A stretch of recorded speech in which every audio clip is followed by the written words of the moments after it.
बिस्मिल्लाहिर्रहमानिर्रहीम। अस्सलाम वालेकुम डियर स्टूडेंट्स। आज हम बात करेंगे कोलैबोरेशन डायग्राम के ऊपर।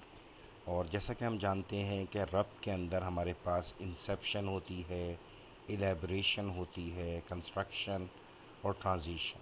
सो अभी जब हम इसको देखेंगे तो हम इन फैक्ट डिज़ाइन पढ़ रहे हैं जो कि कंस्ट्रक्शन फेज़ में होता है।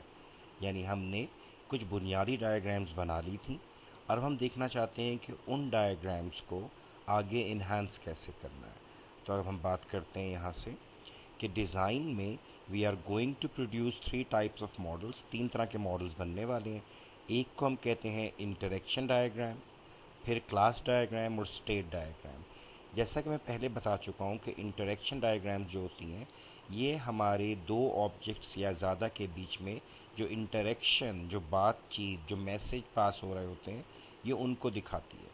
तो इसमें दो डायग्राम्स आती हैं, हम देख लेते हैं।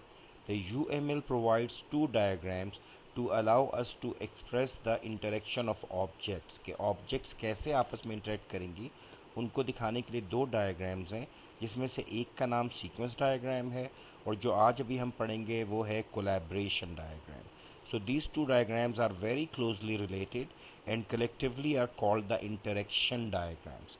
यानी इंटरेक्शन डायग्राम्स जो हैं ये दो से मिलकर बनी हैं, सीक्वेंस से और कोलैबोरेशन से। अभी हम शुरू करते हैं कोलैबोरेशन डायग्राम को। और ये जो डायग्राम है सिर्फ अभी दिखाने के लिए है कि कुछ इस किस्म की डायग्राम होती है और एंड तक जाते जाते हम एक पूरा जो हमारी किताब की मिसाल है उसको हम इसके अंदर बना लेंगे। तो अ collaboration diagram allows us to show the interactions between objects over time। यानी ये जो एक ऑब्जेक्ट है गैम्बलर, ये है रेस लिस्ट और फिर ऑल रेसेस, इनके बीच में कैसे बातचीत होगी, ये इससे क्या कहेगा, यहाँ से क्या होगा। तो ये डायग्राम उस तमाम इंटरेक्शन को दिखाता है। अगर मैं इसको फ़िलहाल यानी अब ये शॉर्ट है, इसमें कम चीज़ें हैं लेकिन इसको मैं बताना चाहूँ तो देखिए हमने एक ऑब्जेक्ट ये गैम्बलर यहाँ पर बनाया। इसको भी हम सब पढ़ेंगे कि कैसे बनाया जाता है। तो ये गैम्बलर है। ये क्या करता है सिस्टम के साथ, ये कहता है कि मुझे रेस, जितनी भी रेसेस अभी हो रही हैं उनकी लिस्ट दी जाए। तो ये यहाँ पे रिक्वेस्ट करता है। अब रेस लिस्ट जो है उसमें इनफैक्ट एक रेस नहीं होगी, उस दिन होने वाली तमाम रेसेस होंगी। तो अब क्या होगा, उस रेस लिस्ट के अगेंस्ट फिर आगे नंबर 2 चलेगा, सेकंड स्टेप। पहले में क्या था, गेट रेस लिस्ट। दूसरे में क्या है, रेस नेम्स। यानी अगर एक से ज़्यादा रेस है, उस लिस्ट में 10 रेसें हैं तो 10 रेस के नाम या टाइम लिखे हों। तो देखिए यहाँ पर एक और स्ट्रक्चर नज़र आ रहा है, अभी हम सब पढ़ेंगे लूप का, कि वो हर रेस को अलग अलग अलग उनके नाम उठाकर लाए और हमें दिखा दे। तो अभी हम शुरू करते हैं कि कोलैबोरेशन डायग्राम बनाई कैसे जाती है। अभी हमने सिर्फ ये बात की कि कोलैबोरेशन डायग्राम हमें सिर्फ ये बताती है कि ऑब्जेक्ट्स आपस में एक दूसरे से बात कैसे करते हैं या किस तरीके से बात कर रहे होते हैं। और अगर आप नोट करें तो ये यूज़ केस की बेसिस पे बनता है कि ये होगा और ये होगा और ये होगा और ये, यानी वो स्टेप्स जो हमने यूज़ केस में लिखे थे और फिर यूज़ केस डायग्राम में बनाए थे, इनफैक्ट वो हमें अब मदद यहाँ पर कर रहे हैं कि हम इस जगह पर वो तमाम चीज़ें बना सकें, हम उन तमाम चीज़ों को देख सकें। क्योंकि अब हम डिज़ाइन में हैं, अब व्हाट वाली बात नहीं है, अब हाउ वाली बात है, कैसे होगा। पहले हम कह रहे थे कि क्या चाहिए, what is required, now how it will be done वाला क्वेश्चन है। तो अब हम इसको देखते हैं। सबसे पहली बात, क्योंकि हमने कोलैबोरेशन बतानी है डिफरेंट क्लासेस या ऑब्जेक्ट्स के बीच में, तो बेसिक बात यह है कि हमें एक रेक्टेंगल बनानी है और उसके अंदर कोई भी एक क्लास का नाम लिख देना है। तो देखिए, a class on the collaboration diagram is notated as follows. तो ये एक हमारे पास क्लास बन गई। अब नॉर्मली जब हम रिलेशनशिप देखते हैं तो हम इन ऑब्जेक्ट्स का देखते हैं, हर क्लास की ऑब्जेक्ट का। तो ज़रा गौर कीजिए कि अगर हम किसी भी क्लास की कोई ऑब्जेक्ट बनाना चाहें तो हम उसके इधर सेमीकोलन लिख देते हैं और अंडरलाइन कर देते हैं। तो अब मुझे पता चल रहा है कि इस क्लास जो का नाम, जिसका नाम अकाउंट है, उसके लिए मैं उसकी एक ऑब्जेक्ट का ताल्लुक चेक करूँगा किसी और ऑब्जेक्ट के साथ। तो ये बनाना बड़ा आसान हो गया कि यहीं पर आपके पास प्रोडक्ट आ सकती है। अगर कोई मेन्यू वगैरह जिस तरह किसी फास्ट फूड का बना रहे हैं तो यहाँ पे कोई डिश आ सकती है, कुछ भी ऐसी चीज़ या कोई ऐसी प्रोडक्ट आ सकती है। तो वो यहाँ पर आप लिखेंगे, उसकी एक क्लास और ऑब्जेक्ट बनाएंगे। अब देखते हैं कि अगर हमने स्पेसिफिक, मैंने उसको नाम भी देना है कि जी एक क्लास का नाम दे दें, तो देखिए क्या होगा, some time we will find it useful to name an instance of a class, यानी ऑब्जेक्ट को नाम दिया जा सकता है। In the following example I want an object from the account class, class मेरी अकाउंट है और मैं क्या करता हूँ, मैं इसको नाम दे देता हूँ फर्स्ट। तो अब मेरी जो ऑब्जेक्ट बन रहा है दैट इज़ फर्स्ट। अगर मैं इसको लिखता तो मैं इसको फर्स्ट अकाउंट लिखता, फर्स्ट अकाउंट कॉलन अकाउंट, यानी अकाउंट की क्लास की जो ऑब्जेक्ट है अकाउंट, उसका जो मैंने नाम दिया है दैट इज़ फर्स्ट अकाउंट। तो यहाँ पर ये लिखा है फर्स्ट, ये उस ऑब्जेक्ट का नाम है और ये उस स्पेसिफिक ऑब्जेक्ट का है। तो लिहाजा कौन सा, अकाउंट की ऑब्जेक्ट्स में से एक ऑब्जेक्ट हमने डिस्कस की जिसका नाम फर्स्ट है, तो आप इसको यूं ड्रॉ कर सकते हैं।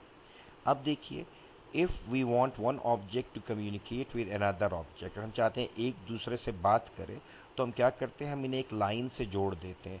We notate this by connecting the two objects together with the line. और फिर क्या है, in the following example I want a bet, ये देखिए ये मेरी एक ऑब्जेक्ट है bet, to communicate with an account. Bet जो है ये अकाउंट के साथ कोई बात करेगी। मतलब मैं पहली मिसाल देता हूँ कि जब हम कोई शर्त लगा रहे हैं, बेट कर रहे हैं, तो उस बेट के लिए अकाउंट में से कुछ पैसे निकाले जाएंगे, डेबिट किए जाएंगे। अभी हम आगे इसको आगे देखते हैं। सिर्फ अभी इतना हुआ कि एक ऑब्जेक्ट, दूसरी ऑब्जेक्ट और दोनों के रिलेशनशिप को दिखाने के लिए बीच में एक लाइन। अब देख लेते हैं इसके बाद, once we have noted that one object can communicate with another, we can send a named message। अब हम यहाँ से मैसेज पास करेंगे एक ऑब्जेक्ट से दूसरी की तरफ। सो देखिए बेट से ये नंबर वन जो है ना, इसको फिलहाल आप देखें ये बदलता रहेगा, यानी ये बताता है सबसे पहले क्या करना है, क्योंकि इस डायग्राम में काम ही एक हो रहा है तो ये हमेशा वन ही नज़र आएगा। लेकिन जो ही मैं एंड में जाके 5-6 ऑब्जेक्ट्स के बीच में कोलैबोरेट करवाऊंगा तो ये 1 2 3 4 होना शुरू हो जाएंगे। तो देखिए अब पहला स्टेप क्या है इस वाले डायग्राम में, बेट पहला क्या हमारा इससे कम्युनिकेट करना है, डेबिट अकाउंट, यानी अकाउंट में से पैसे डेबिट करने किए जाने चाहिए। तो क्या हो गया, here the bet object sends a message to the account object telling it to debit itself. Bet अब इसको कह रही है अकाउंट को, देखिए एरो का साइन इस तरफ है और ऊपर हमने नेम्ड एक इसका मैसेज लिखा है डेबिट अकाउंट। तो बेट अकाउंट की क्लास को या ऑब्जेक्ट को कह रही है कि डेबिट अकाउंट करो, यानी इसमें से पैसे माइनस करो। तो इस तरीके से हम कोलैबोरेशन में दिखाते हैं ऑब्जेक्ट्स, उनके बीच में एक लाइन और जो मूवमेंट है मैसेज की उसका एरो, और उस एक पर्टिकुलर जो हमारे पास मैसेज जा रहा है उसकी हमने नाम लिखना है। अब देखिए यहाँ पर मैंने कुछ भी नहीं लिखा और ये बिल्कुल सिंपल है, अमूमन ऐसे ही लिखा जाता है। लेकिन अगर आप चाहें तो आप इस ब्रैकेट के अंदर आप इसके पैरामीटर्स लिख सकते हैं। ज़रा गौर कीजिएगा, if we want to pass parameter with the message then we can include the parameter in the brackets as follows. जैसे मैंने कहा कि हम डेबिट अकाउंट के अब इस ब्रैकेट के अंदर इसके पैरामीटर लिखेंगे। पैरामीटर क्या है कि स्टेक है, यानी मैंने जो चीज़ दाव पे लगाई है, जो मैंने शर्त लगाई है, और उसका टाइप क्या है, मनी।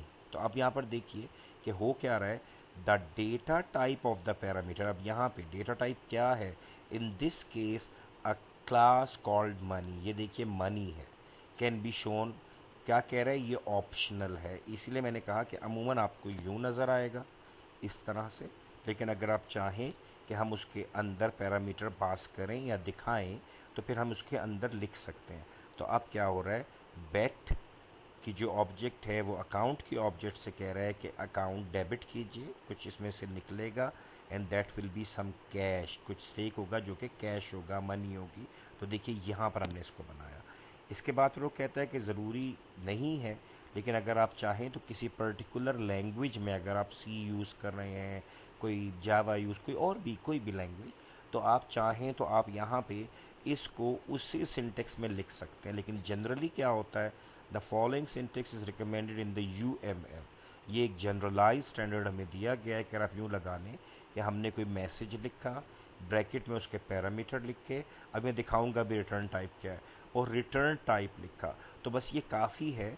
लेकिन अगर आप चाहें कि आप किसी टारगेट लैंग्वेज में जिसमें आप काम करना चाहते हैं आप उसके सिंटेक्स में लिखें तो आप यहाँ पर बिल्कुल लिख सकते हैं जिस लैंग्वेज में आपने करना है। लेकिन सिंप्लिसिटी के लिए हम बार बार कहते हैं कि सिंपल रखें, जब कोड करेंगे तो हमें पता होता है कि हमने कैसे कोई पैरामीटर पास करना है, रिटर्न वैल्यू हमने कैसे लेनी है, किस टाइप में लेनी है, लेकिन सिर्फ इधर बताने के लिए कि आपको पता हो ऐसे हो सकता है। अब चेक कीजिए यहाँ पर, in the following example the bet object needs to know the balance of a particular account. अब बेट को मालूम करना है कि अकाउंट में कितने पैसे हैं।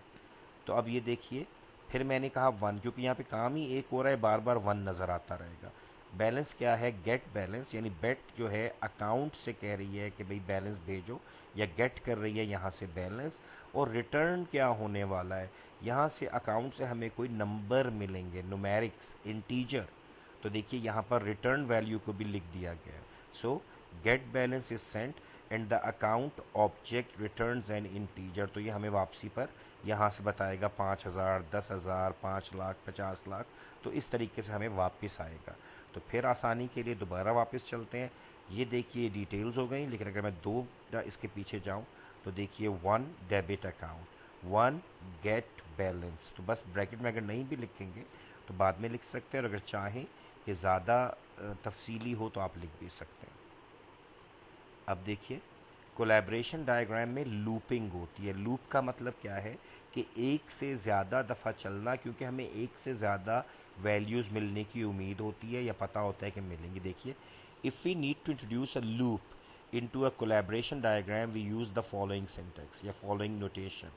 रेस लिस्ट हमें चाहिए थी, और हमें ये मालूम है कि रेस लिस्ट में बहुत सारी रेसों ने आना है। तो देखिए जब मैंने इसको यहाँ से इसको मैसेज पास किया, रेस नेम भेजो, तो ये लूप चलेगा। ऑल रेस ने आना है, race A B C D. तो जो तीन हमें रेक्टेंगल नज़र आ रही हैं, इनफेक्ट ये हमें इशारा दे रही हैं कि जब यहाँ से इनके बीच में बात होगी तो ये वाली ऑब्जेक्ट में लूप चलेगा, और ये हर रेस का टाइम या नाम जो भी उसका वो है, आइडेंटिटी है, वो हमें ला ला के वापस करेगा। तो अगर यहाँ पर 10 रेसेस हैं तो वो 10 रेसेस का नाम लाएगा और हमें पूरी लिस्ट दे देगा। तो लूप बनाना बड़ा आसान है। ये वन फिर बता दूं, अभी ये आगे बोलेगा भी कि बार बार वन इसलिए नज़र आ रहा है कि काम ही एक हो रहा है। तो देखिए रेस लिस्ट मांगी, रेस लिस्ट ने कहा कि रेस के नाम दो, मुझे हर एक का नाम वापस करो। देखिए गेट नेम। तो अब क्योंकि रेस एक से ज़्यादा है तो लूप चलेगा जब तक कि खाली ना हो जाए, 1 2 3 10 तक, 15 तक, जहाँ तक है वो तमाम रेस के जब नाम आ जाएंगे तो उसको वापस दिए जाएंगे। So that is collaboration diagram में लूप को डिस्क्राइब करना। अब देखिए जब हम दो डिफरेंट एंटिटी क्लासेस की बात करते हैं तो नॉर्मली हम उस बात को शुरू करते हैं क्रिएट से, कि दूसरी साइड की ऑब्जेक्ट को हम क्रिएट कर रहे हैं। तो देखिए क्या चीज़ है, क्रिएटिंग न्यू ऑब्जेक्ट। अगर मैं कहूँ कि अकाउंट का ऑब्जेक्ट नहीं था और बेट का था, तो जब मैंने बेट से बात करनी होगी कि बेट बात करे अकाउंट से, तो मैं पहले सबसे अकाउंट को क्रिएट करूँगा। देखिए क्या क्या है, sometimes one object will want to create a new instance of another object. अब यहाँ पे अगर बेट थी तो वो अकाउंट की एक नई, यानी अकाउंट की एक नई ऑब्जेक्ट क्रिएट करना चाह रही थी, तो उसको पास करना पड़ेगा यहाँ से एक ऐसा मैसेज जिसको हम क्रिएट कहेंगे।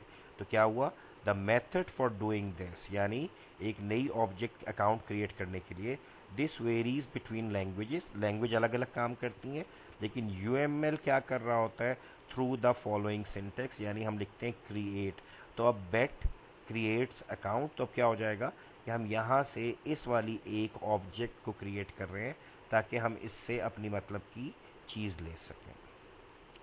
अब देखिए जो मैंने बड़ी देर से बार बार मैं कह रहा था कि वन लिखा हुआ नज़र आ रहा है, ये वन मैं बार बार कह रहा था इसलिए नज़र आ रहा था क्योंकि हमारे पास हर डायग्राम में एक ही काम हो रहा था, लेकिन otherwise this indicates the order in which the message is executed in order to satisfy the use case. जैसा कि आपको मालूम है कि यूज़ केस में हर स्टेप पहले ये करेगा फिर ये करेगा। तो इनफैक्ट सीक्वेंस डायग्राम और कोलैबोरेशन डायग्राम का पर्पस ही यही होता है कि ये हमें ऑर्डर बता रहा है, हमें सीक्वेंस बता रहा होता है कि कैसे किसने एग्जीक्यूट होना है। तो जैसे जैसे अगर पहला जब मैसेज पास होगा तो वन लिखेंगे, जब दूसरा स्टेप होगा तो टू, फिर थ्री, फिर फोर, तो ये इंक्रीमेंट होता जाएगा। तो इसको देख लेते हैं कैसे होता है। ज़रा इस डायग्राम पे गौर करें तो अभी आपको समझ में आ जाएगा कैसे है। Bet, runner, race, odds and accounts. ठीक है, सॉरी सॉरी सॉरी। अब देखिए बेट जो है ये हमें नज़र आ रहा है कि ये मांग किसी पे लगाया जाएगा रनर के ऊपर। कोई घोड़ा होगा, कोई जॉकी होगा। नॉर्मली जो घोड़े भाग रहे होते हैं उनका नाम होता है। बुक में जब आप इसको पढ़ेंगे तो आपको पूरी एग्जांपल समझ में आ जाएगी। तो bet is placed on runner. और इसमें ये देखिए, बिल्कुल जो हमने पहले कॉर्डिनैलिटीज़ पढ़ी थी, इनके बीच में भी कॉर्डिनैलिटीज़ अब ये बताएगा लगाई जा सकती हैं। ऑप्शनल है, लेकिन अगर आप चाहें तो ज़रूर लगाएं। तो bet is placed on runner, runner takes part in a race. अब देखिए ये वही सब में नज़र आ रहा है कि हमारे पास कोलैबोरेशन नज़र आना शुरू हुई कि बेट लगी किसी एक रनर पे। रनर किसी रेस में हिस्सा ले रहा था और बेट किसी ऑड के ऊपर लगी, यानी जो चांसेस हैं कि एक के निस्बत इतने की रेशो है, एक के निस्बत 5 की, 10 की, तो ये ऑड्स हैं। तो इसके ऊपर उसने ले किया, उसने लेड एट ऑड्स किया। और फिर देखिए उसकी बेट में से कुछ पैसे डेबिट या क्रेडिट हो रहे थे। अब हम जिस सीक्वेंस में चलेंगे, मैं कहता हूँ सबसे पहले हमें कोई लिस्ट चाहिए ताकि हम उसे पैसे लगा सकें। तो हम क्या करेंगे, हम पहले रेसेस मांगेंगे 1, 2, 3 और फिर 4 में जाके हमारे पैसे कट जाएंगे। तो क्योंकि अब ये एक से ज़्यादा हो गए, तो अब हम यहाँ पर जो जो काम भी करेंगे उसके साथ 1 लगाएंगे पहले काम के लिए, 2 दूसरे के लिए, और इसको भी अभी हम चेक कर लेते हैं। ये देखिए ज़रा, अब इसको आप देखेंगे और ये हमारी वर्कड एग्जाम्पल है, जो समझ में आएगा कि हर चीज़ है क्या। जैसा मैंने कहा था कि सबसे पहले आप ऑब्जेक्ट्स को अपने जो जिन्होंने इंटरेक्ट करना है उनको बताएं। तो देखिए इसने यहाँ पर हमें बताया जी, एक है कस्टमर या एक है गैम्बलर, वट एवर। तो देखिए क्योंकि ये बुक से हमने मिसाल ली है, तो यूज़ केस प्लेस बैट। अब क्या हो रहा है, जो पहला एक्टर है हम उसको सबसे पहले शुरू करेंगे, इनिशिएटिंग एक्टर को, कस्टमर को। The actor symbol is not strictly part of the UML collaboration diagram. वो कह रहे हैं ज़रूरी नहीं है कि आप इसको इस तरह का कार्टून ही बनाएं, कोई एक्टर ही बनाएं, बट लेकिन देखो साथ ही क्या कहा, it is extremely useful to include it on the diagram anyway. बेहतर यह है कि आप ये बनाएं ताकि फील हो कि ये कोई इंसान है जो कि बात कर रहा है। तो अब पहला हमने ये बनाया। अब देखिए यहाँ से नंबर 1 के लिए दूसरी ऑब्जेक्ट आई, रेस लिस्ट। अब now according to the use case description, when the customer selects the place bet option, a selection of races are presented, race list. अब आप देखिए क्या कह रहा है कि अब हमें यूज़ केस के थ्रू पता है, जैसे ही वो बटन दबाएगा कि मैंने बेट लगानी है, तो उसको रेस लिस्ट चाहिए होगी, जो कि अभी यहाँ से हमें एक यहाँ से ऑब्जेक्ट होगी और ये उससे कहेगा कि मुझे रेस लिस्ट दो। तो नंबर 1 क्या बना कि कस्टमर सबसे पहले रेस लिस्ट मांगता है, यानी सिस्टम से कह रहा है कि मुझे रेस लिस्ट प्रोवाइड की जाए। तो अब यहाँ पे नंबर 1 नज़र आना शुरू हुआ। अब इसको देखते हैं, जब ये 1 हो गया तो रेस लिस्ट को लेने के लिए क्या करना था, अब वो रेस लिस्ट को एक लूप में डालेगा ताकि तमाम रेस के नाम आ जाएं, रेस नंबर 1, 2, 3, 4, 5 जितनी भी हैं, जैसे मैंने पहले अलग अलग बताया। तो देखिए अब ये 1 नहीं है, अब ये 2 है। तो 1 के बाद 2 होगा, रेस नेम आए यानी गेट नेम। तो ये लूप चलेगा, मैंने बताया था ये 3 जो सिंबल्स हैं बता रहे हैं कि यहाँ पर ये बार बार हो रहा है अनटिल वो हमारी लूप की कंडीशन पूरी हो जाए, उसके इंक्रीमेंट्स पूरे हो जाएं, जब वो मुकम्मल हो जाए चले। तो अब यहाँ से हमने इसको उठा लिया। अब नेक्स्ट चलते हैं। तो देखिए सबसे पहले रेस लिस्ट मांगी, उसने यहाँ से तमाम नेम लिया और वो गेट करने के बाद इसको वापस किए। अब इसने क्या किया, उन नामों में से नंबर 3, ये देखिए नंबर 3, इसने रनर लिस्ट में से अपनी एक नाम को कि भाई ये वाली जो नेम है ना, ये वाली जो रेस है ना, मैं इसके ऊपर बैट करने जा रहा हूँ। तो देखिए अब यहाँ पे बड़ा क्लियर नज़र आ रहा है, जो हम बार बार कह रहे थे कि 1, 2, 3। तो अब जिस सीक्वेंस में काम हो रहा था वो यहाँ पर नज़र आ रहा है, और इसीलिए हम बार बार कह रहे हैं कोलैबोरेशन डायग्राम और सीक्वेंस डायग्राम दोनों आपस में बहुत ज़्यादा रिलेटेड हैं। आपको दोनों क्यों बनाने को कहा जा रहा है, ताकि आपको दोनों कम से कम बनानी आती हो। बाद में आप बनाते हैं या आपका सॉफ्टवेयर हाउस बनवाता है या नहीं, वो कोई मसला नहीं, लेकिन वहाँ पर एंटर होने के लिए सॉफ्टवेयर हाउस में आपको ये आना चाहिए। सो अब देखिए मुझे बहुत क्लियर हो गया, 1, 2, 3। अब आगे चलते हैं। अब देखिए 3 के बाद क्या हुआ, जब मैंने एक रेस को सिलेक्ट किया तो मैंने आपसे कहा था कि रेस पे नहीं बल्कि उसका जो हॉर्स है उसके ऊपर हमने कोई वाला बैट करना है। तो अब ज़रा नोट करें वो क्या कर रहा है। नंबर 4 3 के बाद horse name, get the name. हर रेस में जो घोड़े भाग रहे हैं उनके नामों की वो उसको लिस्ट पूरी दे। तो देखिए फिर लूप चला कि जो रेस सिलेक्ट की है उस बंदे ने उसके अगेंस्ट जितने भी रनर्स हैं उन सब के नाम उसको दिए जाएं। अगर आप अब ज़रा सा गौर करें तो ये 1 2 3 4 आपको बहुत क्लियरली बता रहा है कि कोलैबोरेशन हो किस किस ऑब्जेक्ट के बीच में रही है, नंबर 1, और दूसरा किस ऑर्डर में किस सीक्वेंस में हो रही है। तो इस तरीके से हम अपनी डायग्राम के थ्रू इस पूरे को पढ़ भी सकते हैं और अब ये हमें समझ में आ रहा है इम्प्लीमेंट कैसे होगा, how we will do it. तो डिज़ाइन वाला पार्ट समझ में आया। हम कहते थे object oriented analysis and design. Analysis में व्हाट का पार्ट था, क्या करना है, और डिज़ाइन में हम इस हद तक करीब आ गए कि हमें पता चलना शुरू हुआ कि ये हो कैसे रहा है। पहले वो सबसे एक रेस की लिस्ट मांगेगा, फिर उसको उन रेसों के नाम मिल जाएंगे, फिर वो एक नाम सिलेक्ट करेगा, फिर उसमें से एक हॉर्स सिलेक्ट करेगा। तो हमें सब समझ में आ रहा है कि जो हमने एक छोटा सा यूज़ केस लिखा था कि जनाब प्लेस बेट, ये देखिए बल्कि लिखा हुआ है यूज़ केस प्लेस बेट, ये जो सिंबल होता है ये कमेंट्स के लिए होता है ताकि अगर हम जानना चाहें कि ये कोलैबोरेशन डायग्राम किस यूज़ केस के साथ मैच कर रही है तो ये इसके साथ। तो आप भी जो अपने प्रोजेक्ट में जो भी इस वक्त आप यूज़ केस बना रहे थे, जो आपने उसकी डिस्क्रिप्शन लिखी थी, उसको आप देखते जाएं और ये डायग्राम बनती जाएगी और उसके बाद सीक्वेंस बन जाएगी और ये खासा आसान हो जाएगा। अब ज़रा यहाँ पर देखिए, अब जब इसने चौथा काम में हॉर्स का नाम लिया तो पांचवें में इसने क्या किया कि उनमें से जो रनर्स उसको मिले, हॉर्सेस मिले, उसमें से किसी एक को उसने नाम लेके, ये देखिए सेलेक्टेड रनर, उसने किसी ऑब्जेक्ट में से एक घोड़े का नाम सेलेक्ट किया और उसके ऊपर क्या कर दिया, उस घोड़े के ऊपर प्लेस बेट, यानी उसने वहाँ पैसे लगा दिए उस पर। ठीक है, तो बुक में इसको एग्जाम्पल को देखिएगा। अब पता चला कि जो पूरा काम था प्लेस बेट का, रेस लिस्ट से लेकर और एंड में बेट को प्लेस करने तक, ये सारा का सारा हमारी इस कोलैबोरेशन डायग्राम में नज़र आना शुरू हो गया और हम बहुत इजीली अब कोलैबोरेशन डायग्राम बना सकते हैं। इसको आपने बुक से पढ़ना है, ये एग्जाम्पल बुक में तफसील से दी हुई है। ऑल दो मैंने हर चीज़ बता दी लेकिन आप फिर भी इसको वहाँ से पढ़िए ताकि और बेहतर समझ में आए। अब देखिए some guidance for the collaboration diagram, इसको समझिएगा। कीप द डायग्राम सिंपल, जैसे मैंने पहले कहा अगर आप चाहें तो पैरामीटर्स ना लिखें, सादा बना लें। फिर दूसरा है don't try to capture every scenario, अगर कोई माइनर सी डिटेल है यूज़ केस में आ रही है तो आप कोलैबोरेशन डायग्राम में उसको आप बेशक छोड़ दें। जब इम्प्लीमेंट होगा तो यूज़र को पता होता है कि यहाँ, डेवलपर को पता होता है यहाँ पे क्या करना है, लेकिन जो अहम डिटेल्स हैं उसको कभी भी मत छोड़िएगा सिनेरियो की, उसको ज़रूर बनाइएगा। और एक चीज़ जो उसने कहा था कि क्लासेस ऑब्जेक्ट्स मत बनाएं, कंट्रोलर, हैंडलर, मैनेजर, ड्राइवर की, तो कोशिश करें कि ये ना बनाएं। लेकिन मैं आपको फिर भी बता दूं कि जो हमारी प्रैक्टिस चल रही है तो नॉर्मली जो यूज़र होता है हम उसको भी एज एन ऑब्जेक्ट ही दिखाते हैं।